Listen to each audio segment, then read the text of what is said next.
من شرور أنفسنا ومن سيئات أعمالنا من يهده الله فلا مضل له ومن يضلله فلا هادي له ونشهد أن لا إله إلا الله وحده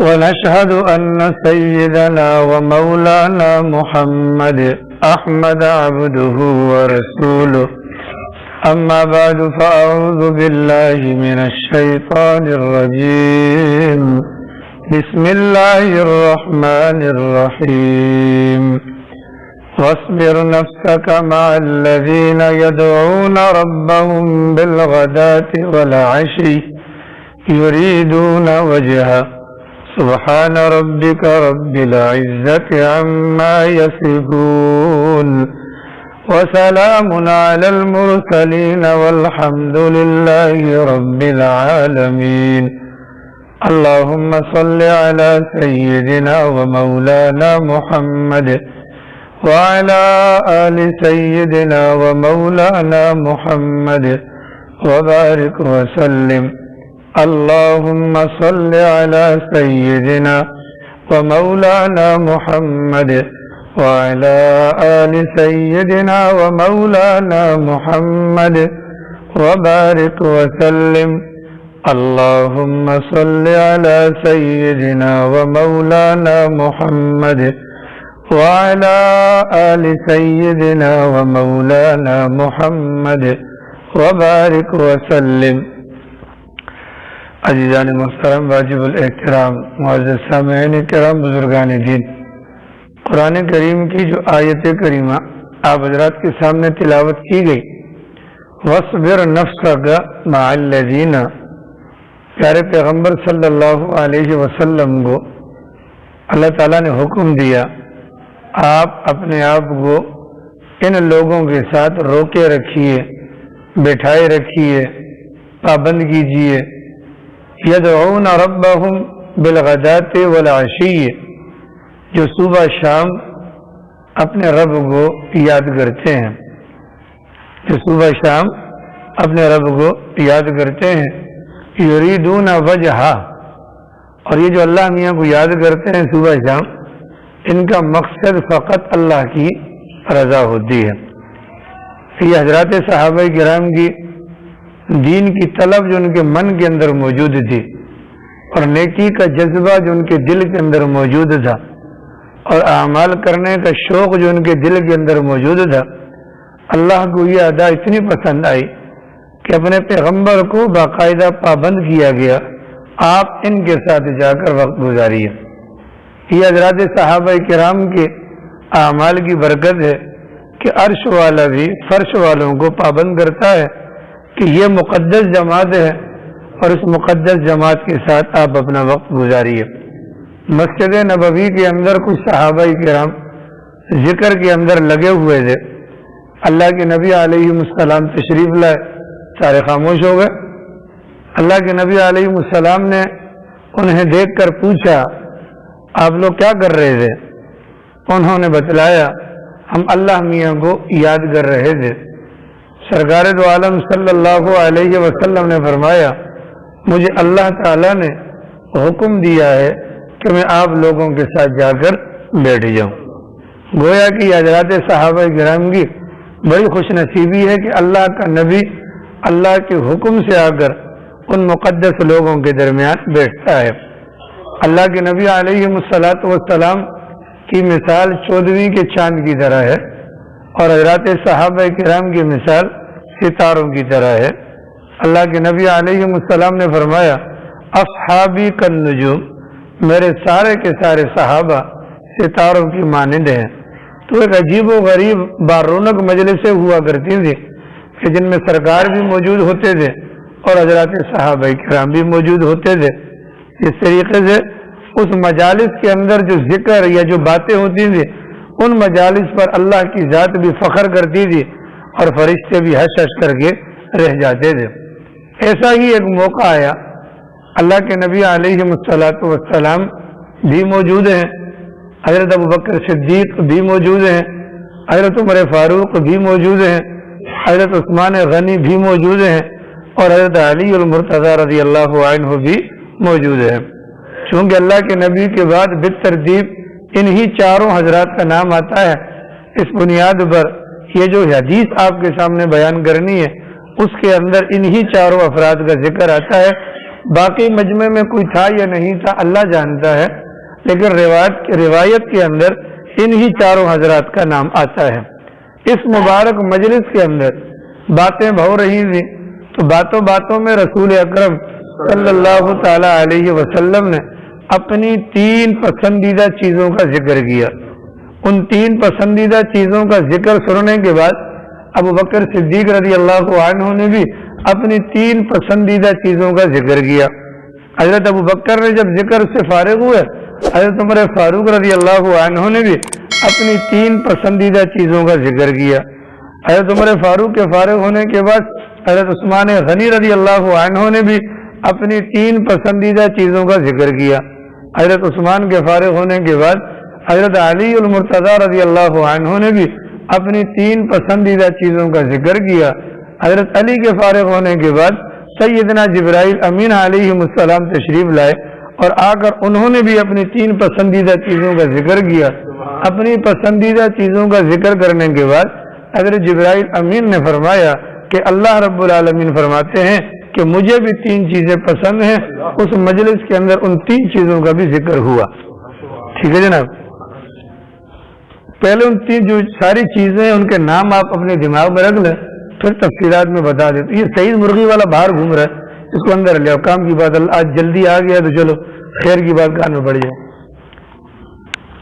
پہلے ان چیزوں کے نام آپ حضرات اپنے دماغ میں رکھ لیں گے تو اللہ کی ذات سے امید ہے کہ آگے جب تفصیلات کے اندر ہم جائیں گے انشاءاللہ آپ حضرات کو بھولیں گے بھی نہیں اور آسانی ہو جائے گی.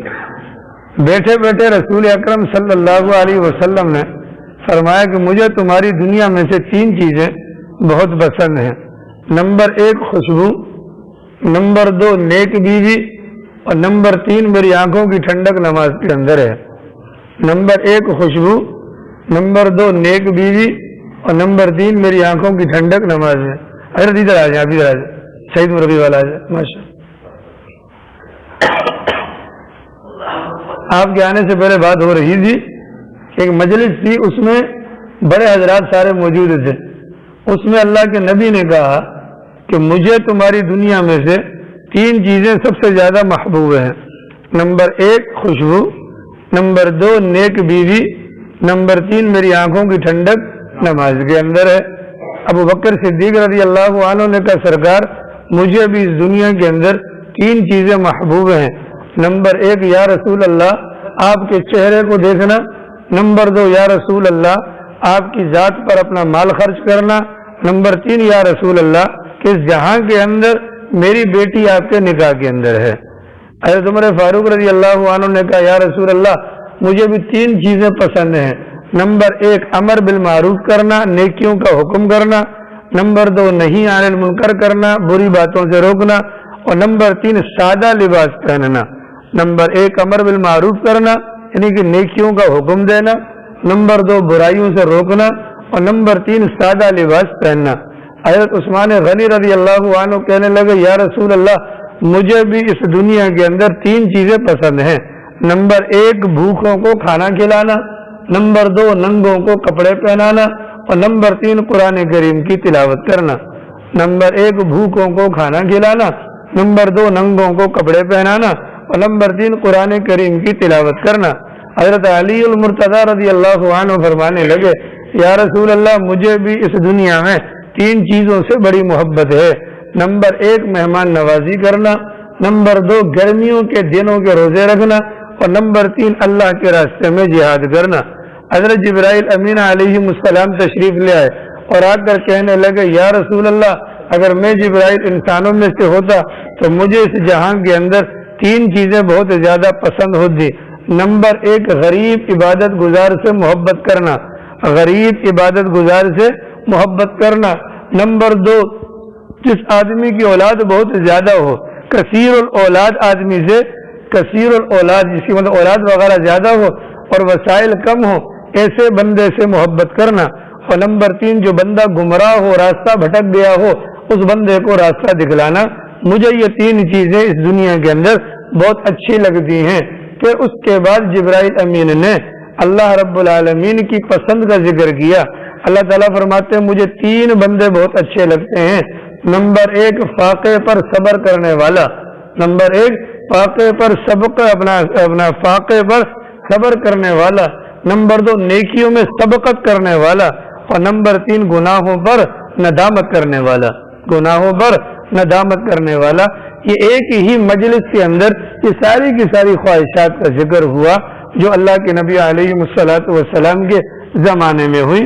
آج اسی کے حوالے سے انشاءاللہ کچھ باتیں آپ حضرات کے سامنے بیان کرنے کا ارادہ ہے. اور مقصد یہی ہے کہ یہ وہ اچھی صفات ہیں کہ جن صفات کو اپنانے پر ہمارا یہ جہاں بھی بن جائے گا اور ہمارا وہ جہاں بھی بن جائے گا. تو رسول اکرم صلی اللہ علیہ وسلم نے سب سے پہلے اپنی 3 پسندیدہ چیزوں کا ذکر کیا. نمبر 1 مجھے خوشبو اچھی لگتی ہے. نمبر 2 مجھے نیک بیوی اچھی لگتی ہے. نمبر 3 میری آنکھوں کی ٹھنڈک نماز کے اندر ہے. اب رسول اکرم صلی اللہ علیہ وسلم کی ان تینوں پسندیدہ چیزوں پر غور کرے تو پوری اسلامی تعلیمات کا نچوڑ ان 3 باتوں کے اندر مل جاتا ہے. انسان نہاتا ہے, بدن میل کچیل کو صاف کر لیتا ہے, اس کے بعد بدن پر وہ عطر لگاتا ہے, خوشبو لگاتا ہے. خوشبو لگانے سے اس کا بدن معطر ہو جاتا ہے, اس کے بدن سے خوشبو پھوٹنا شروع ہو جاتی ہے. گویا کہ عطر لگانے سے ظاہری بدن معطر ہو جاتا ہے.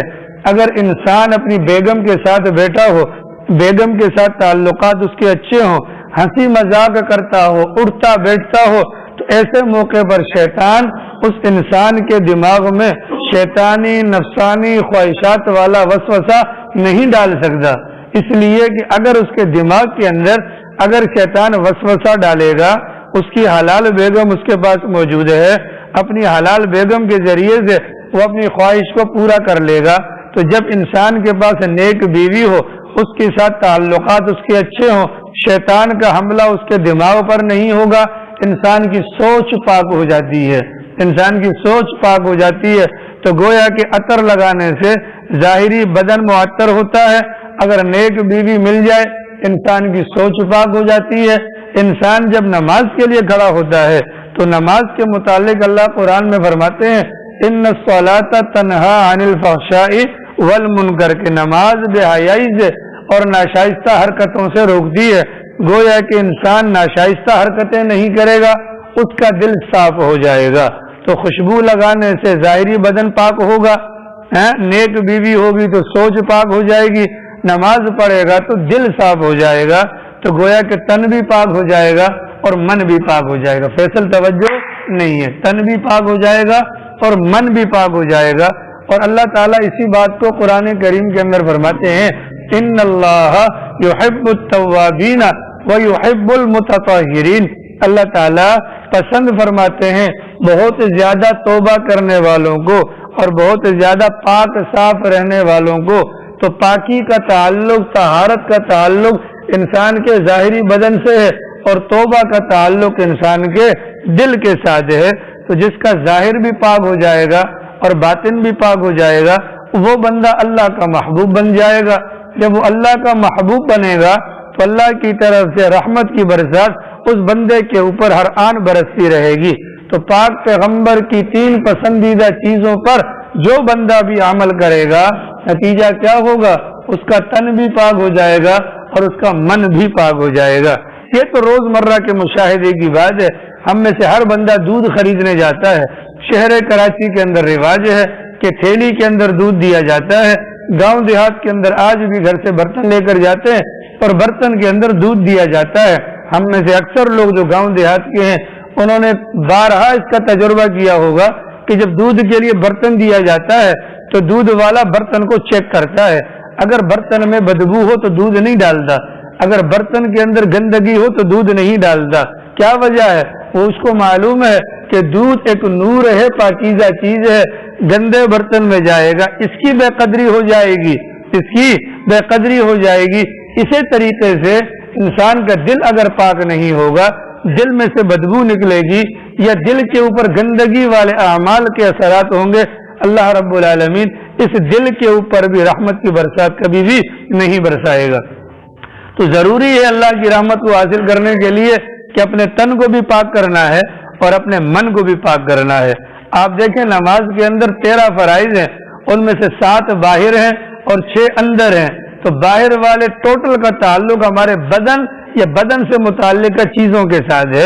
کیا ہے بھائی؟ بدن کا پاک ہونا، کپڑوں کا پاک ہونا، جگہ کا پاک ہونا وغیرہ وغیرہ۔ پھر جب ہم نماز کے اندر جاتے ہیں، ابتدا والی اگر 7 چیزوں کو پورا کر کے جائیں گے تو نماز کے اندر جب پہنچیں گے تو نماز کی خاصیت ہے وہ ہمارے دل کو پاکیزہ بنا دے گی، دل ہمارا پاک ہو جائے گا۔ تو نماز کے بعد جیسے ہی ہم دوسرا سلام پھیریں گے تو یہ نماز خوشبودار کپڑے کے اندر ہمیں دعائیں دیتی ہوئی آسمان پر جائے گی کہ خدا تیری بھی ایسی ہی حفاظت کرے جیسا کہ تو نے میری حفاظت کی۔ ٹھیک ہے جناب والا، روز مرہ کا مشاہدہ ہے، ہم میں سے بہت سارے لوگ سفر پر جاتے ہیں۔ ابھی ملک صاحب بھی گاؤں جانے والے ہیں، ناصر باجی بھی ماشاءاللہ گاؤں جانے والے ہیں۔ تو گھر کے اندر بہت سارا سامان ہوگا، سارے گھر والے تو نہیں جائیں گے، 2-3 بندے ہی جائیں گے۔ ایسا ہی ہوتا ہے کہ نہیں ہوتا؟ لیکن جو گھر کا بڑا ہوتا ہے اسے معلوم ہوتا ہے کہ گھر کے اندر کیا چیز کہاں پر رکھی ہوئی ہے، اس نے سب چیزوں کو لوگ کے اندر رکھا ہوتا ہے حفاظت کے پیش نظر۔ لیکن جب وہ جانے والا ہوتا ہے اپنے گھر کے ایک ایک فرد کو بلا کر سمجھاتا ہے، تمہارے کپڑے اگر نئے کپڑے پہننے ہو تو یہ الماری اس کی چابی یہ لو، اگر تمہیں کھانے پینے کی ضرورت ہو تو تمہیں راشن کی ضرورت ہو تو یہ الماری کی چابی اس کے اندر سارا راشن موجود ہے، پیسوں کی ضرورت ہے اس لوکر کے اندر سارا کچھ موجود ہے۔ چابیاں دے کر جاتے ہیں، خزانہ حوالے نہیں کرتے، خالی چابی دیتے ہیں۔ پاک پیغمبر صلی اللہ علیہ وسلم اس امت کے روحانی باپ سے بھی بڑھ کر ہیں، یعنی ہمارے جسمانی باپ نہیں، ایک تو روحانی باپ ہیں، روحانی باپ کے علاوہ ایک بہت بڑا درد اور غم سرکار اپنے سینے میں رکھتے تھے۔ یہی وجہ ہے کہ جب ملک الموت روح قبض کرنے کے لیے آئے تو سرکار نے اس موقع پر پوچھا، اللہ میاں سے پوچھ کر بتلائیں میرے بعد میری امت کا کیا بنے گا۔ اللہ میاں کی طرف سے پیغام آیا، آپ کی امت کو تنہا نہیں چھوڑا جائے گا۔ اس پر سرکار دنیا سے جانے کے لیے تیار ہوئے۔ اب وہ جو سرکار جب دنیا سے جانے کے لیے تیار ہوئے تو سوال یہ ہے، اللہ کے نبی ہمیں اللہ کے خزانوں سے لینے کا کیا طریقہ بتلا کر گئے؟ تو وہ طریقہ نماز کا ہے۔ وہ طریقہ کس کا ہے؟ نماز کا ہے۔ حضرات صحابہ کرام کی زندگیاں اور ان کے حالات بھرے پڑے ہیں۔ بارش نہیں ہو رہی، 2 رکعت نماز پڑھ لی، بارش برس گئی۔ زمین سے پانی نہیں نکل رہا، اسی زمین پر مصلی ڈال کر 2 رکعت نماز پڑھ لی، اندر سے پانی نکلنا شروع ہو گیا۔ فاقے کی کیفیت ہے، کھانے کا انتظام نہیں، 2 رکعت نماز پڑھ لیتے ہیں تو سارے کے سارے کھانے کا اللہ رب العالمین انتظام فرما دیتے ہیں۔ یہی وجہ ہے تو اللہ والے ہوتے ہیں، اللہ والوں کے متعلق مشہور ہے کہ ان کے ہاتھ اللہ میاں کی جیب میں ہوتے ہیں۔ کیا مطلب؟ ان کو جو بھی کوئی معاملہ مسئلہ درپیش آتا ہے وہ 2 رکعت نماز پڑھ کر اپنے اللہ سے اپنا معاملہ حل کروا لیتے ہیں۔ تو پاک پیغمبر علیہ السلام نے فرمایا، مجھے تمہاری دنیا میں سے 3 چیزیں پسند ہیں، نمبر 1 خوشبو، نمبر 2 نیک بیوی، اور نمبر 3 میری آنکھوں کی ٹھنڈک نماز کے اندر ہے۔ ابو بکر صدیق رضی اللہ عنہ نے کہا، یا رسول اللہ میری بھی 3 خواہشات ہیں، نمبر 1 آپ کے چہرے کو دیکھتے رہنا، نمبر 2 آپ کی ذات پر اپنا مال خرچ کرنا، اور نمبر 3 میری تمنا یہ ہے اس جہاں کے اندر، یا مجھے میری جو پسندیدہ چیز ہے اس جہاں کے اندر میری بیٹی آپ کے نکاح کے اندر موجود ہے۔ اب یہ 3 خواہشات دی ان کی، گویا کہ رسول اکرم صلی اللہ علیہ وسلم کی مبارک ذات جو ہے نا وہ ابو بکر صدیق کی مکمل توجہات کا مرکز ہے۔ ابو بکر صدیق اللہ کے نبی کے علاوہ نہ کچھ سوچا کرتے تھے، نہ کچھ بولا کرتے تھے، نہ کچھ دیکھا کرتے تھے۔ اب یہ تو مجلس کی باتیں ہو رہی تھی نا، پھر اللہ رب العالمین نے ان 4 حضرات صحابہ کرام کو ان کی تمنا اور پسند کے مطابق زندگی بھی ایسی عطا فرمائی۔ ان 4 حضرات صحابہ کرام کے حالات کے اندر یہی 3 چیزیں جن کا ذکر انہوں نے سرکار کے سامنے کیا تھا وہ وافر مقدار میں نظر آتی ہیں۔ ابو بکر صدیق رضی اللہ عنہ کی پہلی تمنا سرکار کے چہرے کو دیکھنا۔ اب ظاہر ہے کہ ویسے تو سرکار کے چہرے کو صحابہ کرام میں سے صرف 2 بندے دیکھتے تھے، ایک ابو بکر صدیق دیکھ سکتے تھے، ایک عمر فاروق دیکھ سکتے تھے، باقی اللہ کے نبی کے چہرے کا روب اتنا ہوتا تھا کہ نظر اٹھا کر کوئی دیکھ نہیں سکتا تھا۔ جتنے بھی صحابہ کرام مجلس رسول کے اندر ہوتے تھے ان سب کی گردنیں اس انداز سے جھکی ہوئی ہوتی تھی کہ پرندہ آ کر بیٹھ جاتا تھا، پرندہ اڑ بھی نہیں سکتا تھا۔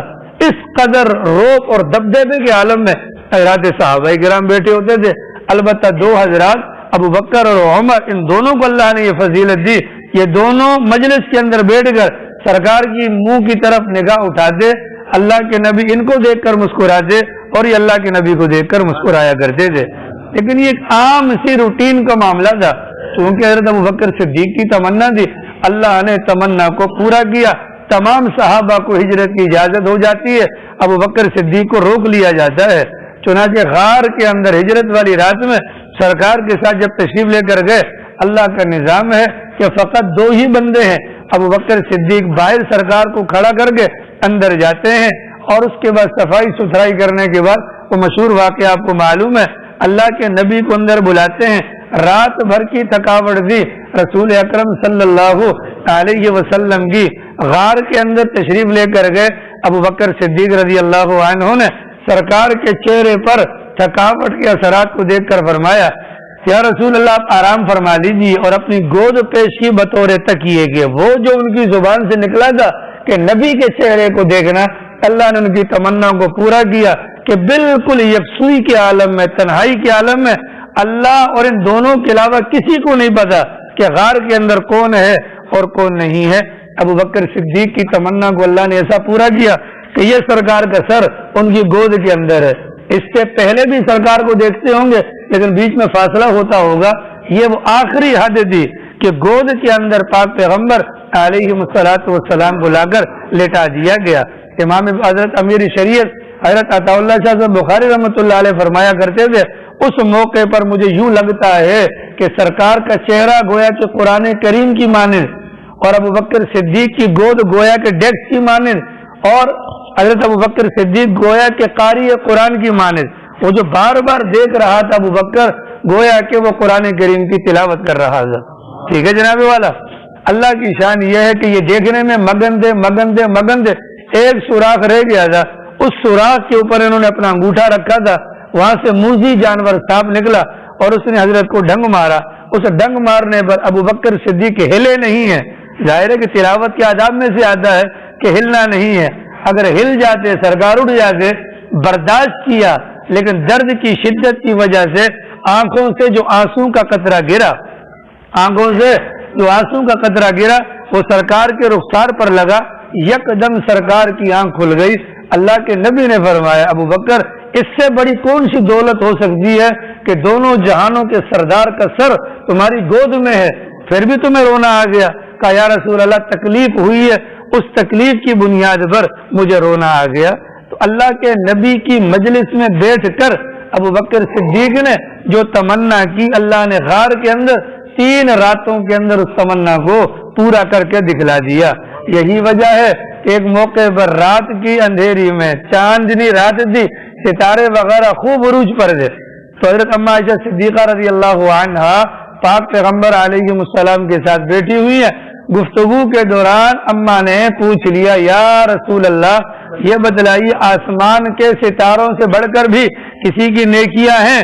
اللہ کے نبی نے فرمایا بالکل۔ کا کس کی؟ کا عمر کی۔ کس کی؟ عمر کی۔ اما عائشہ صدیقہ رضی اللہ عنہ خاموش ہو گئی، تو چونکہ ہمارے نبی وہ نفسیات بھی جانتے تھے، خاموشی کی وجہ جان لی اور پوچھا عائشہ، اگلا سوال نہیں کیا، کہا بس ویسے نہیں بتاؤ تو۔ اما نے کہا کہ حضور میں تو یہ سوچ رہی تھی کہ آپ کا جواب ہوگا ابو بکر، آپ نے عمر کا نام لیا، میرے ابا دوسرے نمبر پر آ گئے، اس بنیاد پر آگے سوال پوچھنے کی ہمت نہ ہوئی۔ اللہ کے نبی نے فرمایا تمہارا سوال الگ تھا، تم نے یہ کہا ستاروں سے بڑھ کر کسی کی نیکیاں، تو میں نے کہا عمر اگر تم یہ کہتی کہ ساروں سے بڑھ کر کسی کی نیکیاں تو میں تمہارے باپ کا نام لیتا۔ جناب تو حضرت عمر فاروق رضی اللہ عنہ جن کے متعلق سرکار نے فرمایا کہ ستاروں سے بڑھ کر ان کی نیکیاں ہیں، وہ ابو بکر صدیق کو کہا کرتے تھے ابو بکر اس ایک رات کی عبادت کا ثواب مجھے دے دو، عمر اور عمر کے سارے گھر والوں کے اعمال کا ثواب تم لے لو۔ وہ اتنی بڑی رات تھی، ٹھیک ہے۔ اللہ نے ابو بکر صدیق کی تمنا کو پورا کیا۔ ابو بکر صدیق کی دوسری تمنا تھی کہ میرا مال ہو اور رسول اکرم صلی اللہ علیہ وسلم کی ذات پر خرچ ہو۔ تو آپ کو معلوم ہونا چاہیے آخری جمعہ جو سرکار نے پڑھایا تھا ممبر رسول پر بیٹھ کر، اس جمعے کا جو موضوع تھا وہ عظمت صدیق اکبر تھا۔ اس جمعے کا جو موضوع تھا نا جس پر بیان ہوا، اللہ کے نبی نے جو بیان کیا ہے اس میں عظمت صدیق اکبر کو بیان کیا۔ سرکار نے کھول کھول کر وضاحت کے ساتھ ابو بکر صدیق کے فضائل کو بیان کیا اور فرمایا کہ جتنا نفع مجھے ابو بکر کے مال نے دیا ہے اتنا نفع مجھے کسی اور کے مال نے نہیں دیا۔ حضرت علی سے بھی فائدہ ہوا پر بیٹی دے دی نا، حضرت عثمان سے بھی فائدہ ہوا، 2 بیٹیاں دے دی، عمر فاروق رضی اللہ عنہ سے بھی فائدہ ہوا، ان کو اللہ تعالیٰ نے کتنا بڑا مقام دیا کہ اللہ نے مانگ کر لیا۔ سب کے فضائل اپنی جگہ پر، لیکن ابو بکر صدیق کے متعلق فرمایا جتنا نفع مجھے ابو بکر کے مال سے ہوا اتنا نفع مجھے کسی اور کے مال سے نہیں ہو سکا، اور میں نے سب کا احسان چکا دیا ہے، ابو بکر کا احسان میں نہیں چکا سکا، اس کا احسان خود اللہ رب العالمین چکائیں گے۔ ٹھیک ہے جناب۔ ابو بکر صدیق رضی اللہ تعالیٰ عنہ بیٹھے ہوئے رو رہے ہیں۔ کسی نے پوچھا خیر تو ہے؟ کہا کہ اللہ کے نبی کے پاس مال نہیں ہے اور میرے پاس مال موجود ہے، میں اگر اللہ کے نبی کو مال دوں گا میرا ہاتھ اوپر ہوگا، اللہ کے نبی کا ہاتھ نیچے ہوگا، یہ بے ادبی کرنا میں گوارا نہیں کر سکتا۔ میں اللہ میاں سے دعا مانگ رہا ہوں، خدایا تو اپنے نبی کے دل میں یہ بات ڈال دے کہ وہ ابو بکر کے مال کو اپنا مال سمجھ کر اپنے مال کی طرح خرچ کرے۔ چنانچہ ان کی دعا قبول ہو گئی۔ اس کے بعد اللہ کے نبی علیہ الصلوۃ والسلام ابو بکر صدیق کے مال کو اس انداز سے خرچ کر دے جس انداز سے اپنے مال کو خرچ کیا جاتا ہے۔ یہ ان کی تمنا تھی اور عملی طور پر اللہ نے وہ کر کے دکھایا۔ غزوہ تبوک کے موقع پر جب صحابہ کرام کو کہا گیا ہاں بھائی جس کے پاس جو ہے لے کر آؤ، تو کوئی آدھا لایا کوئی پونا لایا، کسی نے کیا کیا، ابو بکر صدیق رضی اللہ تعالی عنہ نے اپنے گھر کا کل سامان لے کر اللہ کے نبی کی خدمت میں پیش ہو گئے، کل سامان لے کر، لباس بھی اتار کر جمع کروا دیا، کہ ٹاٹ کا لباس پہنا۔ اللہ کے نبی علیہ السلام نے حضرت عمر فاروق سے پوچھا ہاں بھائی کیا لے کر آئے ہیں، کیا لے کر آئے؟ کہا آدھا مال۔ ابو بکر صدیق آئے تو پوچھا ہاں ابو بکر کیا چھوڑ کر آئے ہیں؟ کہ صرف اللہ اور اس کے رسول کا نام گھر پر چھوڑ کر آیا ہوں۔ اسی موقع پر جبرائیل امین تشریف لاتے ہیں، ٹاٹ کا لباس پہنا ہوا تھا، ٹاٹ کا لباس پہنا ہوا تھا۔ اللہ کے نبی نے ان کا لباس دیکھ کر حیرانگی کے ساتھ پوچھا ابو بکر آج یہ لباس؟ کہا کہ ابو بکر صدیق جبرائیل امین سے پوچھا جبرائیل یہ لباس؟ جبرائیل امین نے کہا ابو بکر صدیق کا جو عمل آج انہوں نے کیا ہے، یعنی کہ اللہ کے راستے میں سب کچھ لا کر قربان کیا، اس لباس کو اللہ نے اتنا پسند کیا ہے، اللہ نے آسمان پر فرشتوں کو حکم دیا آج ابو بکر کی طرح لباس تم بھی اختیار کر لو۔ مجھ سمیت آسمان کے تمام فرشتوں نے یہی لباس آج پہنا ہوا ہے، نمبر 1۔ اور نمبر 2، مجھے اللہ میاں نے بھجوایا ہے، ابو بکر کو اللہ میاں سلام بھیجتے ہیں، ابو بکر کو اللہ میاں سلام بھیجتے ہیں، اور اللہ میاں پوچھتے ہیں ابو بکر سے پوچھ کر آؤ کیا اس حالت میں آپ ہم سے راضی ہیں یا نہیں ہیں۔ ٹھیک ہے جناب والا، یہ ان کی تمنا تھی، اللہ تعالیٰ نے تمنا کو پورا کر کے دکھلایا۔ اور تیسری تمنا یہ تھی کہ میری بیٹی آپ کے نکاح کے اندر ہے۔ چنانچہ آپ جانتے ہیں سرکار کی 11 ازواج، تقریباً ساری بیوہ، واحد کنواری اما عائشہ 6 سال کی عمر میں نکاح ہوا، 9 سال کی عمر میں اللہ کے نبی علیہ الصلوۃ والسلام کے گھر پر تشریف لے گئی، اور اس کے بعد 18 سال کی عمر میں بیوہ ہو جاتی ہیں۔ 9 سال سرکار کے ساتھ زندگی گزاری اور دین اسلام کا 75% حصہ امت تک پہنچانے والی اما عائشہ صدیقہ رضی اللہ عنہا ہے۔ اتنے میں عمر فاروق رضی اللہ عنہ نے کہا یا رسول اللہ مجھے بھی 3 چیزیں بڑی پسند ہیں، نمبر 1 امر بالمعروف کرنا، بھلی باتوں کا حکم دینا۔ عمر کا کوڑا تو ویسے بھی مشہور تھا، پاک پیغمبر نے فرمایا عمر جس راستے سے گزر جاتا ہے شیطان اس راستے سے 3 دن تک نہیں گزرتا۔ وہ نیکیاں کرنے والے تھے اور نیکیوں پر ابھارنے والے تھے۔ چنانچہ کتابوں کے اندر ان کے واقعات لکھے ہیں کہ وہ نیکیوں پر کس انداز سے لوگوں کو کھڑا کرتے تھے. ایک موقع پر مسلمانوں کا لشکر جنگی فتوحات کے چکر میں کہیں دور گیا ہوا تھا. حضرت عمر فاروق رضی اللہ عنہ نے امیر لشکر کو خط لکھا کہ جس وقت فوج فارغ اوقات کو قیمتی بنانا ہے. جنگ یمامہ کے اندر 1200 کے لگ بھگ حضرات شہید ہوئے، ان میں 700 حفاظ کرام تھے. یہ جنگوں کا سلسلہ چلتا رہے گا، حفاظ دنیا سے مٹتے رہیں گے، لہذا وہ وقت جو وہاں پر چھاونی میں فارغ اوقات ہوتے ہیں ان کے اندر آپ فوجیوں کو پابند کریں کہ وہ قرآن کریم کو حفظ کریں. حضرت کے ایک خط پر ہزاروں کی تعداد میں لوگوں نے قرآن کریم کو زبانی یاد کیا. یہ امر بالمعروف ان کے اندر کہ نیکی کرنا اور پھر نیکی پر دوسروں کو ابھارنا، یہ حضرت عمر فاروق رضی اللہ عنہ کی تمنا تھی. حضرت کی دوسری تمنا یہ تھی کہ نہیں عن المنکر کرنا، برائی سے دوسروں کو روکنا. ایک تو ہوتی نا برائی کا شائبہ بھی ہو اس سے بھی دوسروں کو روکنا. مال غنیمت آ گیا، مسلمانوں کے درمیان تقسیم کرنا ہے، اس میں خوشبو آ گئی، خوشبو جمی ہوئی تھی، اس خوشبو کو تقسیم کرنا تھا، بندہ کوئی نہیں مل رہا تھا. حضرت عمر کی بیگم کہنے لگی امیر المؤمنین اجازت دیں میں ہاتھ بٹا دیتی ہوں. فرمایا نہیں. انہوں نے کہا آپ کو مجھ پر اعتبار نہیں؟ کہا نہیں. کہا پھر کیا وجہ ہے، آپ مجھے اس کام کے اندر شریک نہیں کرنا چاہتے؟ فرمایا کہ بات یہ ہے اس میں سارے مسلمانوں کا برابر کا حصہ ہے، تم بھی ایک مسلمان ہو، جب تم تقسیم کے لیے ہاتھ لگاؤ گی تو تھوڑی سی خوشبو جو تمہارے ہاتھ پر لگ جائے گی باقی مسلمانوں کے مقابلے میں وہ زیادہ ہو جائے گی، اور میں یہ بات گوارا نہیں کرتا ہوں. چنانچہ انہوں نے انتظار کیا باہر کے بندے کو بلوا کر، جو کام مسلمان تھا اس کے ساتھ مل کر اس کو تقسیم کروایا. اپنی گھر والی کو اس موقع پر اس برائی سے باز رکھنے کے لیے حکم دے دیا. یہ حضرت کی عادت تھی. حضرت علی المرتضیٰ رضی اللہ عنہ دروازے پر تشریف لائے، دستک دی. حضرت عمر نے پوچھا جی آئیے اندر آئے. اندر آئے تو چراغ جل رہا تھا، دونوں باتیں کرنے کے لیے بیٹھے ہی تھے. اتنے میں حضرت عمر نے حضرت علی سے پوچھا بھائی علی کیسے آنا ہوا؟ کا ملاقات کے لیے کچھ ضروری کام ہے؟ کہ جی. اچھا یہ بتائیے کام ذاتی ہے یا حکومت کا کوئی کام ہے؟ کہ نہیں ذاتی کام ہے. حضرت عمر نے پھونک مار کر چراغ کو بجھا دیا. حضرت علی نے فرمایا حضرت والا مہمان کے آنے پر چراغ جلایا جاتا ہے، بجھایا نہیں جاتا. حضرت عمر نے فرمایا بالکل آپ کی بات صحیح ہے، لیکن بھائی علی معاملہ یہ ہے اس چراغ کے نیچے جلنے والا تیل یہ بیت المال کا ہے، اور بیت المال کے اندر تمام مسلمانوں کا حق ہے. میں اور آپ ذاتی باتیں کریں اور اس میں بیت المال کا مال خرچ کریں، یہ ہمارے لیے جائز نہیں ہے. یہ تھا نہیں عن المنکر کرنا. اور تیسری صفت بیان، تیسری تمنا کا ذکر کیا، سادہ لباس پہننا. ایک موقع پر جمعے کے اندر حضرت والا کھڑے ہوئے، لباس نیا پہنا ہوا تھا، مجمع میں سے بندہ کھڑا ہو گیا. امیر المؤمنین آپ بیان نہیں کر سکتے. حضرت عمر کو کہہ رہے ہیں آپ بیان نہیں کر سکتے. کیوں نہیں کر سکتے؟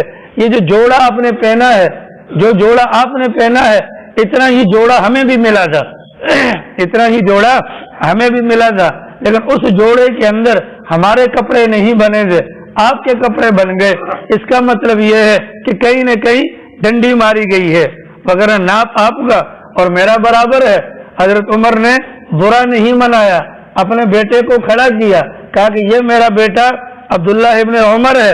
اس موقع پر اسے بھی حصہ ملا تھا، چونکہ اس میں ایک بندے کا جوڑا پورا نہیں ہو رہا تھا، میرے بیٹے نے اپنا حصہ مجھے دیا تھا، دونوں کا حصہ ملا کر میرا جوڑا مکمل ہوا.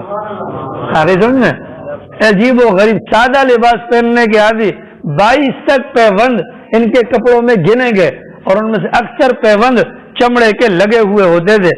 ازواج مطہرات نے مشورہ کیا، حضرت حفصہ ان کی بیٹی ہیں، ان سے کہا آپ بات کیجیے، اب تو فتوحات ہیں، امیر المؤمنین کا لباس بہت زیادہ سادہ ہوتا ہے، پر بات کرے تو کون کرے؟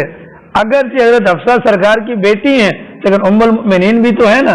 ہمت کر کے بات کی، ان سے پھر سختی کے ساتھ کہا کہ مجھے یہ بتلاؤ کہ تمہیں یہ بات کہنے پر ابھارا کس نے؟ انہوں نے نام لے لیا. اس کے بعد رو کر فرمایا تم مجھے یہ بتاؤ کیا وہ وقت نہیں تھا کہ اللہ کے نبی علیہ الصلوۃ والسلام کے بدن مبارک کے اوپر باقاعدہ چٹائیوں کے نشانات ہوتے تھے؟ کہا بالکل ہوتے تھے۔ کہا کہ ابو بکر صدیق کی سیرت تمہارے سامنے نہیں ہے، میں یہ تمنا کرتا ہوں اس دنیا کے اندر اس حالت میں گزر جاؤں، اپنے دونوں ساتھیوں کے ساتھ جا کر مل جاؤں۔ مسلمان بیت المقدس فتح کرنے کے لیے گئے، بیت المقدس کا محاصرہ کر لیا۔ وہاں کے یہودی علماء نے مسلمانوں کے کمانڈر سے کہا ہمارے علماء تمہارے سپہ سالار سے ملیں گے، اپنے امیر المؤمنین کو بلوائیے، اب وہ آ جائیں۔ ہماری کتابوں کے اندر نبی آخر الزمان کا مکمل حلیہ بھی موجود ہے، اور ہماری کتابوں کے اندر اس بندے کا حلیہ بھی موجود ہے جو نبی آخر الزمان کا خلیفہ بن کر آئے گا اور جس کے ہاتھوں بیت المقدس فتح ہوگا۔ اگر ہماری کتابوں کی بیان کردہ علامات کے مطابق تمہارے خلیفہ کے اندر وہ علامات ہوئی، ہم چابیاں تمہارے سپرد کر دیں گے، اور اگر ایسا نہ ہوا بزور بازو تم ہم سے چھین نہیں سکتے۔ مسلمانوں کے امیر نے وہاں سے خط لکھا امیر المؤمنین کو کہ یہ کہتے ہیں۔ امیر المؤمنین یہاں سے روانہ ہونے لگے، ساتھ میں غلام کو لے لیا۔ کچھ صحابہ کرام نے مشورہ دیا حضرت والا بڑے لوگوں سے ملنے جا رہے ہیں، آپ مہربانی کریں اونٹ پر سواری نہ کریں، آپ گھوڑے پر سوار ہو جائیں، کپڑے تبدیل کر لیں، کپڑا اچھا والا پہن لیں۔ حضرت نے مشورہ مان لیا، گھوڑے پر سوار ہو گئے، نیا لباس پہن کر تھوڑا ہی آگے گئے، فوراً کپڑے اتار دیے۔ فرمایا یہ کپڑے پہن کر مجھے دل کے اندر کچھ محسوس ہو رہا تھا، یہ کپڑا میں نہیں پہن سکتا۔ اور پھر اونٹ کے متعلق کہا کہ اونٹ لایا جائے، گھوڑے پر سواری کرتے ہوئے بھی میرے دل کی کیفیت تبدیل ہو رہی ہے۔ چنانچہ اب اپنے غلام سے کہا کہ دیکھو بھیا، تم بھی انسان میں بھی انسان، ثواب کے مستحق تم بھی ہو میں بھی ہوں، سفر لمبا ہے، 1 مہینے کا سفر ہے، تو یہاں سے وہاں تک جانا ہے، اس انداز سے چلیں گے کہ تھوڑی دیر کے لیے آپ سوار ہوں گے، میں پیدل ہوں گا، پھر میں سوار ہوں گا، آپ پیدل ہوں گے، اس انداز سے راستہ طے کریں گے۔ اللہ کی شان یہ ترتیب قائم کرنے کے بعد چلتے چلتے چلتے چلتے جب ان لوگوں کا علاقہ سامنے نظر آیا، وہ اپنی کتابیں کھولے بیٹھے تھے۔ باری اللہ کی شان اس وقت حضرت عمر کے پیدل چلنے کی تھی اور غلام کے سوار ہونے کی تھی۔ سوار نے حضرت والا میں قربانی دیتا ہوں، اللہ کے لیے آپ سوار ہو جائیں، سامنے لوگ دیکھیں گے تو کیا کہیں گے؟ حضرت عمر نے فرمایا نہیں یہ نہیں ہو سکتا، اپنی باری پوری کرنی ہے۔ چنانچہ حضرت عمر فاروق رضی اللہ تعالی عنہ اس شان سے داخل ہوئے کہ اونٹ پر سوار ان کا غلام اور اس کی نکیل پکڑنے والا 22 لاکھ مربع میل کا امیر المؤمنین سیدنا عمر بن الخطاب رضی اللہ عنہ تھے۔ چنانچہ ان یہودی علماء نے اپنی کتابوں کے اندر دیکھا، انہوں نے تصدیق کی اور انہوں نے کہا کہ ہماری کتابوں میں یہی بات لکھی ہوئی ہے۔ چنانچہ چابیاں لا کر حضرت عمر فاروق رضی اللہ عنہ کے قدموں پر نچھاور کر دی، تو بیت المقدس کی جو فتح ہے حضرت عمر رضی اللہ تعالی عنہ کا مقدر بنی۔ تو سادہ لباس حضرت عمر پہنتے تھے، ان کی یہ تمنا تھی، اور اللہ تعالیٰ نے ان کی تورات جیسی مذہبی کتاب کے اندر ان کی خصوصیت کو بیان کیا تھا کہ وہ سادہ لباس والے ہوں گے اور وہ بیت المقدس کو فتح کریں گے۔ تو حضرت عمر نے کیا کہا؟ مجھے 3 چیزیں پسند ہیں، نمبر 1 امر بالمعروف، نمبر 2 نہی عن المنکر، اور نمبر 3 سادہ لباس پہننا۔ حضرت عثمان کہنے لگے یا رسول اللہ، مجھے اس دنیا کے اندر 3 چیزیں پسند ہیں، نمبر 1 بھوکوں کو کھانا کھلانا، نمبر 1 بھوکوں کو کھانا کھلانا، نمبر 2 ننگوں کو کپڑے پہنانا، اور نمبر 3 قرآن کریم کی تلاوت کرنا۔ نمبر 1 بھوکوں کو کھانا کھلانا۔ اللہ کے نبی علیہ الصلوۃ والسلام عید کی نماز کے لیے تیاری فرما کر گھر سے نکلنے لگے۔ اما عائشہ صدیقہ رضی اللہ عنہ نے کہا یا رسول اللہ، آج عید کا دن ہے، مدینہ کی یتیم اور بیوائے خواتین اور مرد ہمارے گھر پر آئیں گے کہ بڑا گھرانہ ہے، نبی کا گھرانہ ہے، کچھ پیسے دے دیجئے تاکہ کچھ انتظام ہو جائے کھانے پینے کا۔ اللہ کے نبی نے فرمایا کہ بھیا میرے پاس تو کچھ بھی نہیں ہے۔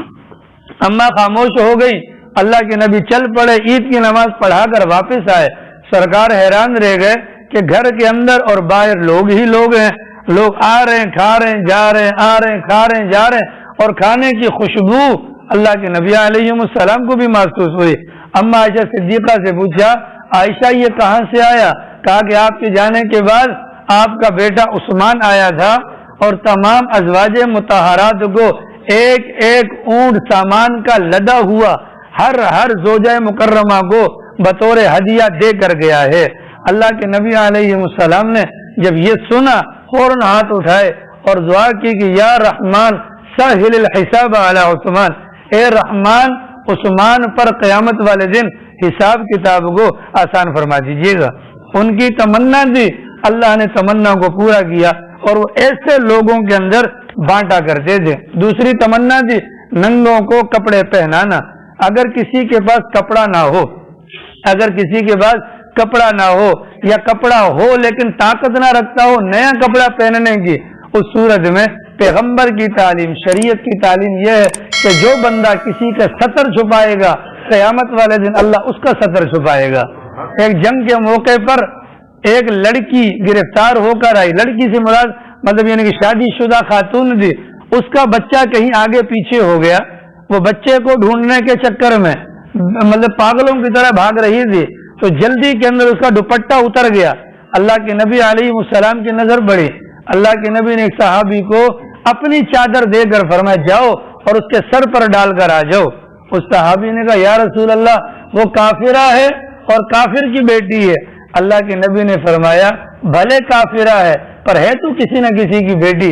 پھر اللہ کے نبی نے فرمایا آج تم اس کے سر پر چادر ڈالو گے، کل قیامت والے دن اللہ تمہارے گناہوں پر رحمت کی چادر ڈالے گا۔ حدیث پاک کے اندر آتا ہے جس نے کسی کو کپڑا پہنایا اگر ایک دھاگا بھی برابر ہے، ایک دھاگا بھی اس کے بدن پر باقی ہے، تب تک اس بندے کو ثواب ملتا رہے گا اور اس کے عوض اللہ تعالیٰ اس کو جنت کے اندر داخلہ نصیب فرمائے گا۔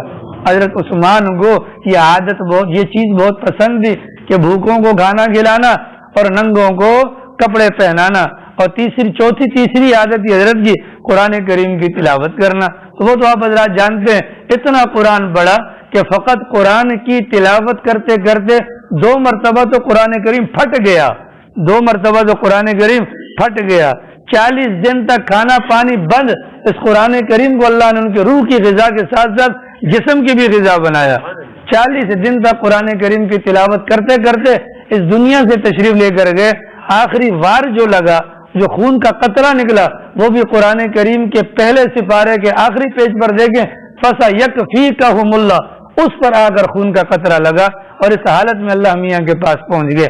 اب تصور کیجئے کل قیامت والے دن کسی کی شہادت کی گواہی زمین کا ٹکڑا دے گا، کسی کی شہادت کی گواہی ممبر یا محراب دیں گے۔ حضرت عثمان کی قسمت کو دیکھیں، اللہ کا قرآن ان کی شہادت کی گواہی دے گا۔ حضرت عثمان کے شہید ہو جانے کے بعد حضرت حسین رضی اللہ عنہ نے خواب کے اندر دیکھا کہ عرش کا مطلب حشر کا میدان برپا ہے، حضرت عثمان کو دیکھا گیا۔ حضرت عثمان اپنا سر اپنے ہاتھوں میں لیے آئے اور اللہ میاں سے پوچھ رہے ہیں خدایا مجھے بتلا میرا قصور کیا ہے، اور پھر وہ خون کو یوں کر کے انڈیل دیا گیا۔ اور اس کے بعد وہ دن اور آج کے دن مسلمانوں میں کبھی بھی اتفاق اور اتحاد قائم نہیں ہو سکا۔ بہرحال یہ حضرت عثمان کی 3 تمنائیں تھی، بھوکوں کو کھانا کھلانا، ننگوں کو کپڑے پہنانا، اور نمبر 3 تلاوت کلام پاک کرنا۔ حضرت علی المرتضیٰ رضی اللہ عنہ کھڑے ہوئے، کہا یا رسول اللہ مجھے بھی 3 چیزیں بڑی پسند ہیں۔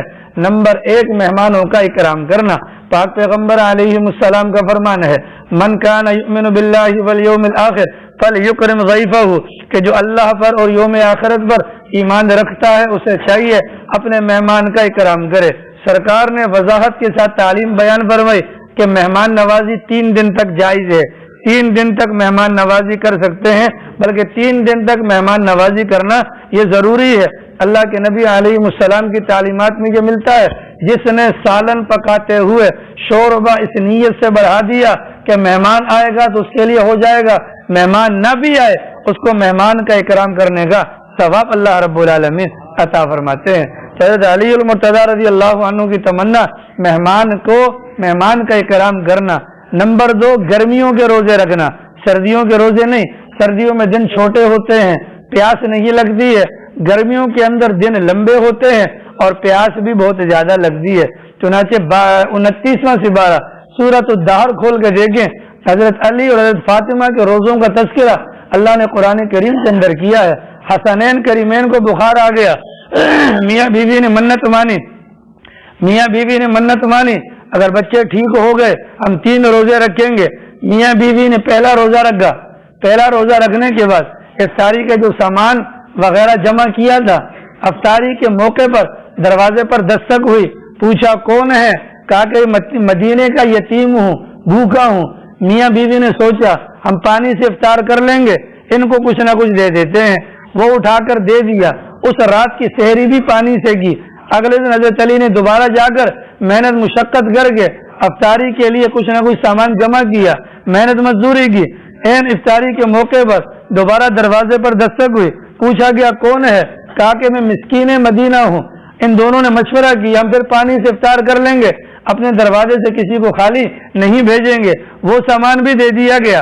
اگلے دن کی افطاری، اگلے دن کی سحری بھی پانی سے کی، اور تیسرے دن پھر دوبارہ محنت کر کے جو افطاری کا سامان جمع کیا گیا۔ این افطاری کے موقع پر دروازے پر دستک ہوئی تو پوچھا گیا کون؟ کہا کہ میں قیدی ہوں مدینہ کا، چنانچہ وہ سامان بھی دے دیا گیا۔ اللہ کو ان کے روزے اتنے پسند آئے، اللہ تعالیٰ نے قرآن کریم کے اندر فرمایا وَيُطْعِمُونَ الطَّعَامَ عَلَى حُبِّهِ مِسْكِينًا وَيَتِيمًا وَأَسِيرًا، کہ یہ وہ لوگ ہیں جو کھلانے پلانے کے اعتبار سے اتنا زیادہ۔ تو 3 روزے پانی کے ساتھ اس گرمی کے اندر رکھنا، یہ حضرت علی کی تمنا تھی۔ اللہ نے زندگی کے اندر ان کی تمنا کو پورا کر کے دکھایا۔ اور تیسری تمنا یہ تھی اللہ کے راستے میں جہاد کرنا۔ اللہ کے راستے میں جہاد تو آپ جانتے ہیں حضرت علی کو شیر خدا کہا جاتا ہے۔ ایک ہوتی ہے طاقت، تو طاقت تو اس کے اندر بھی تھی، حضرت علی کے مقابلے میں آیا تھا، طاقت تو تھی پر جرت نہیں تھی۔ حضرت علی کے اندر طاقت بھی تھی اور جرت بھی تھی۔ اور جس مارکے کے اندر آپ دیکھیں خیبر کے موقع پر جب قلعہ فتح نہیں ہو رہا تھا، اللہ کے نبی علیہ السلام کے سامنے لگ بھگ 1500 صحابہ کرام تھے، پر سرکار نے کیا فرمایا کہ کل جھنڈا اس کو دوں گا جو اللہ اور اس کے رسول سے محبت کرتا ہے، اور اللہ اور اس کے رسول اس سے محبت کرتا ہے۔ ٹھیک ہے، اگلے دن حضرت علی کا نام لیا، وہ بیمار بھی ہیں، آشوب چشم کا مرض ہے، آنکھوں سے پانی بہ رہا ہے، پر جھنڈا اللہ نے انہی کا مقدر کیا تھا، اسی حالت میں گئے اور چند لمحوں کے اندر وہ قلعہ فتح کر کے اللہ نے مسلمانوں کو عزت سے نواز دیا۔ اتنے میں جبرائیل امین آ گئے۔ جی کون آ گئے؟ جبرائیل امین آ گئے۔ جو لیٹ آئے ہیں تو جی ایانو ان کی اپنی مہربانی ہے، یہ پوری ایک حدیث چل رہی ہے۔ ٹھیک ہے، جو بھی 100 کے اٹھے ہیں 12:30 کے بعد عزت دار لوگ کافی سارے آئے ہیں نا، اس طرف بھی ہیں کچھ اس طرف بھی ہیں، نام لینا مناسب نہیں ہے۔ تو بہرحال آپ کا نصیب ہے، نہ سنے ہمیں کیا ہے، تعلیم میں آپ نے نہیں بیٹھنا، جماعت میں آپ نے نہیں جانا، درس میں آپ نے نہیں آنا، ٹھیک ہے، اور کیا نام اس کا، وہی جو ماں کی گود کے اندر جو دین سیکھا تھا وہی لے کر جائیں گے، لگ پتہ جائے گا انشاءاللہ آگے۔ جبرائیل امین تشریف لے آئے۔ جی حضرت جبرائیل نے کہا کہ مجھے اللہ نے بھیجا کہ اگر میں انسان ہوتا، میں انسانوں میں سے ہوتا تو مجھے 3 چیزیں پسند ہوتی۔ نمبر ایک غریب عبادت گزار سے محبت کرنا۔ مالداروں سے تو سارے محبت کرتے ہیں، مالداروں سے تو سارے محبت کرتے ہیں، غریب عبادت گزار سے محبت کرنا۔ اللہ کے نبی علیہ السلام نے فرمایا میری امت کے غریب میری امت کے مالداروں سے 500 سال پہلے جنت کے اندر جائیں گے۔ کتنے سال؟ 500 سال پہلے جنت کے اندر جائیں گے۔ تو جبرائیل امین کی تمنا کیا ہوتی اگر وہ دنیا میں ہوتے؟ تو غریب عبادت گزار سے محبت کرنا۔ نمبر 2، اگر میں انسانوں میں سے ہوتا تو میری تمنا یہ ہوتی کہ جس بندے کے پاس وسائل کم ہیں، عیالدار ہے، بچے بہت زیادہ ہیں، اس کے ساتھ محبت کا معاملہ کرنا، یہ ان کی تمنا تھی۔ امام احمد ابن حنبل رحمہ اللہ کا ایک پڑوسی تھا، امام صاحب رحمۃ اللہ علیہ عشاء کی نماز کے بعد چھت پہ چڑھ جاتے، ساری رات مصلی پر قرآن کی تلاوت کیا کرتے تھے۔ اور یہ جو ان کا پڑوسی تھا یہ لوہار تھا، یہ روزانہ حضرت کو دیکھتا اور دل کے اندر کہا کرتا تھا کاش میرے بچے نہ ہوتے، میں بھی امام صاحب کی طرح پوری رات عبادت میں گزار دیتا۔ یہ تمنا تھی۔ اللہ کی شان، امام صاحب کا انتقال پہلے ہو گیا اور اس کے بعد اس پڑوسی کا انتقال ہوا۔ کسی نے خواب میں دیکھ کر پوچھا کیا بنا؟ کہا کہ جس جگہ پر اللہ نے امام احمد ابن حنبل کو رکھا ہے اللہ نے مجھے بھی وہیں پر ٹھکانہ دیا۔ وجہ کیا تھی؟ ایک تو میرے دل کی تمنا تھی، اگر میرے دل کے اندر، اگر میرے دل میں جو تمنا تھی اگر میرے پاس وسائل ہوتے میں بھی ان کی طرح کھڑا ہوتا تو جبرائیل امین کی تمنا اور پسند اس جہاں میں کیا ہے کہ جن کے بچے زیادہ ہوں. اب ہمارے یہاں تو ماشاءاللہ بچے زیادہ ہوں تو شلوار نکال کر اس کو دروازے سے باہر کر دو, پوری گلی کے اندر صبح ننگے ننگے بچے گھوم رہے ہوتے ہیں. وہ انسان کے بچے نہیں, جن کے بچے ہوتے ہیں. ٹھیک ہے, کتنی گندی بات نہیں ہے. بچوں کو یہ تمیز سکھاتے ہو. 12 بچے جن بچوں کو بچپن میں گھر کے اندر لیٹرین کی عادت نہیں ڈالی ہے وہ بڑے ہو کر مسجد کی لیٹرینوں کے دروازے توڑتے ہیں, ڈپ ڈپ ڈپ ڈپ, ثواب سمجھنے کے لیے یہاں پر آ کر وہ کرتے ہیں. حالانکہ موٹا سا مسئلہ ہے. ہم میں سے کون سا ایسا ہے کوئی بندہ جو بھی نہایا نہ ہو؟ کوئی ایسا ہے جو ابھی نہا کرنا ہے؟ سب نہا کے آئے ہو, سب نہا کے آئے ہو. یہ بتاؤ کہ نہانے کے بعد وضو کس نے کیا ہے؟ یہ تو جائز ہی نہیں ہے, یہ تو جائز ہی نہیں ہے. خدا کے بندو, یہی باتیں تو درس کے اندر بیان کی جاتی ہیں. جب آپ لوگ ماشاءاللہ دامن جھاڑ کے بھاگ جاتے ہو, کس نے کہہ دیا آپ کو کہ غسل کے بعد وضو کرنا جائز ہے؟ جب تک وہ وضو برقرار ہے آپ دوسرا وضو کریں گے یہ مکروہ ہے, کراہت ہے, شریعت نے اس کو ناپسند کیا ہے. آگے سمجھے نا والا, ٹھیک ہے. کثیر العیال ہو, وسائل کم ہو, اس سے محبت کرنا حضرت جبرائیل امین علیہ الصلوۃ والسلام کی پسندیدہ چیز ہوتی. اور نمبر 3, گمراہ کو راستہ بتلانا. راستہ بھٹک گیا ہو اس کو راستہ بتلانا. گمراہ 2 طرح کا ہوتا ہے, ایک وہ جو راستہ بھول گیا آپ نے اس کو بتلا دیا. ٹھیک ہے, ایسا نہ ہو کہ مینار پاکستان کے سامنے کھڑے تھے, رکشے والے سے ہم نے کہا جی مینار پاکستان کہاں ہے؟ بہت دور ہے. تمہارا لڑے تھے, بہت دور ہے, بہت دور ہے. ٹھیک ہے, گلیوں کے اندر گھما گھما گھما گھما کے 500 لے کر ہم سے وہ سامنے کھڑا کر دیا. ٹھیک ہے نا, یہ غلط بیان نہیں ہے. ہمارے لوگ کرتے ہیں, جھوٹ بولتے ہیں. اگر نہیں پتا تو بول دیں مجھے نہیں پتا, اگر پتا ہے تو بتا دیں گے سر یہ سامنے ہے. ٹھیک ہے, یہ مطلب بھی ہو سکتا ہے. اور جو راہ راست سے بھٹکے ہوئے ہیں ان کو راستے پر لانا, یہ بھی مطلب ہو سکتا ہے. یہ جبرائیل امین کی تمنا تھی. کون کون سی ہے جناب؟ نمبر 1, غریب عبادت گزار سے محبت کرنا. نمبر 2, تنگ دست عیال دار سے محبت کرنا. نمبر 3, گمراہ راستہ بھٹکا ہوا اس کو راہ راست پر لانا. اب جبرائیل امین نے رسول اکرم صلی اللہ علیہ وسلم سے کہا, اللہ میاں فرماتے ہیں کہ مجھے بھی 3 چیزوں سے بڑی محبت ہے, مجھے بھی 3 چیزوں سے بڑی محبت ہے. نمبر 1, فاقے پر صبر کرنے والا. اللہ نہ کرے روزی روٹی کم ہو جائے تو فاقے پر صبر کرنے والا. حدیث پاک میں آتا ہے اس بندے کو اللہ نے یہاں پر روزی کم دی اور وہ صبر کرتا رہا, شکوہ شکایت نہ کیا. تو جیسے ایک دوست اپنے دوست سے معذرت کرتا ہے نا, مجھے معاف کرنا, انداز معافی کا لفظ تو نہیں ہوگا لیکن معذرت کے لہجے میں اللہ رب العالمین کل قیامت والے دن اس بندے کے ساتھ معاملہ فرمائیں گے. اور یہاں تک فرمایا گیا جو اللہ کے تھوڑے دیے پر راضی ہو جاتا ہے اللہ اس کے تھوڑے کیے پر راضی ہو جاتا ہے. نہیں سمجھا گئی؟ اللہ اس کے تھوڑے کیے پر راضی ہو جاتا ہے. تو فاقے پر صبر کرنے والا, فاقے پر صبر کرنے والا. نمبر 2, نیکیوں میں سبقت کرنے والا. کیا مطلب؟ نیکیوں کے مواقع تلاش کرے, دوڑ دوڑ کر نیکیاں کرے, بھاگ بھاگ کر نیکیاں کرے, نیکیاں کرتے کرتے تھک جائے اور تھک تھک کر نیکیاں کرے. حدیث پاک کے اندر آتا ہے 3 بندوں سے اللہ بڑی محبت کرتے ہیں اور فرشتوں پر فخر کرتے ہیں. دیکھو نا میرے بندے کو, یہ بھی تو میرا بندہ ہے. ان میں سے ایک وہ ہے کہ سفر کے اندر کچھ لوگ تھے, تھکاوٹ سے چور چور, یوں ہی بستر پر آئے, سب کی آنکھ لگ گئی. ان میں سے ایک بندہ اٹھتا ہے کہ نہیں پہلے نماز پڑھوں گا. تو جیسے ہی وہ نماز کے لیے اٹھتا ہے اللہ عرش پر فرشتوں کے سامنے فخر کرتا ہے, دیکھو یہ بھی میرے بندے, لیکن یہ بھی تو میرا بندہ ہے.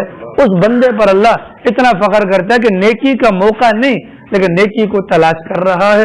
نمبر 2, وہ بندہ کہ جس کی جوان العمر بیگم اس کے پہلو میں بیٹھی ہو لیکن اس نے اللہ کے لیے جو وقت تہجد کا خاص کر رکھا ہو اس موقع پر وہ بیوی کی طرف متوجہ نہ ہو بلکہ تہجد گزاری کے اندر لگ جائے. اس بندے پر اللہ کی ذات فخر کرتی ہے. نمبر 3, وہ مجاہد جسے اپنی موت سامنے نظر آتی ہے پر اللہ کے دین کی سربلندی کے لیے اللہ سے ملاقات کے شوق میں اپنی جان ہتھیلی پر رکھ کر دشمن سے جا کر ٹکرا جاتا ہے. ان 3 بندوں سے اللہ محبت کرتے ہیں. ٹھیک ہے, اللہ تعالیٰ محبت کس سے کرتے ہیں؟ فاقے پر صبر کرنے والا. نمبر 2, نیکیوں پر سبقت کرنے والا. نمبر 3, نادم ندامت پر آنسو بہانے والا. گناہ ہو جائے اس پر انسان کیا کر دے؟ آنسو بہائے، رونے والا۔ کیا کرنے والا؟ حضرت آدم علیہ السلام سے جو بھول ہوئی تھی نا، بھول، اس کے بعد 300 سال تک وہ روتے رہے۔ کتنے سال؟ 300 سال تک روتے رہے، اور اس کے بعد زندگی بھر حضرت نے آسمان کی طرف آنکھ اٹھا کر نہیں دیکھا۔ اور ہم اور آپ ماشاءاللہ اتنے بڑے بڑے گناہ ہیں کہ داڑیاں مونڈ کے جمعے والے دن آتے ہیں۔ یعنی مسلمانوں کے لیے جمعے کا دن عید کا دن ہے، اور عید والے دن داڑھی مونڈ کر ہم آتے ہیں، اور اس گناہ پر ندامت کو تو چھوڑو، اس کو تو چھپا بھی نہیں سکتے۔ کتنا چھپاؤ گے اس کو؟ کہاں کرو گے؟ ہاری سمجھ جناب والا۔ تو یہ 3 چیزوں کو اللہ کی ذات پسند کرتی ہے۔ کون کون سی؟ فاقے پر صبر کرنے والا، نمبر 2 نیکی پر سبقت کرنے والا، اور نمبر 3 گناہوں پر ندامت کا اظہار کرنے والا۔ یہ مجلس ختم ہو گئی، یہ مجلس ختم ہو گئی۔ ایک مرتبہ دوبارہ سن لیں، یہ جو بیچارے 11:45 سے آ کے بیٹھے ہیں، دوبارہ سن لیں جی۔ مجلس میں سرکار نے کہا مجھے تمہاری دنیا سے 3 چیزیں پسند ہیں، نمبر 1 خوشبو، نمبر 2 نیک بیوی، نمبر 3 میری آنکھوں کی ٹھنڈک نماز کے اندر ہے۔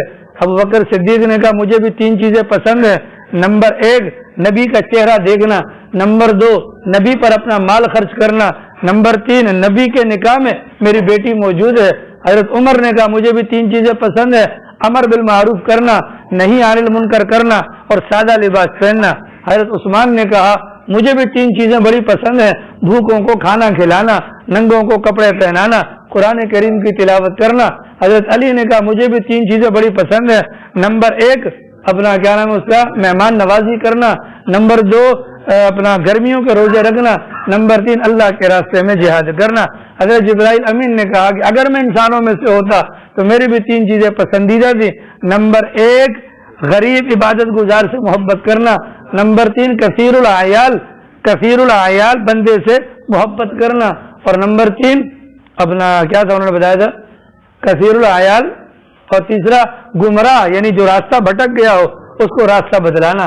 اللہ میاں نے بھی 3 چیزوں کو پسندیدگی کے نگاہ سے دیکھا، نمبر 1 فاقے پر صبر کرنے والا، نمبر 2 نیکیوں میں سبقت کرنے والا، اور نمبر 3 گناہوں پر نادم ہونے والا۔ اللہ پاک ہم سب کو توفیق دے۔ اللہ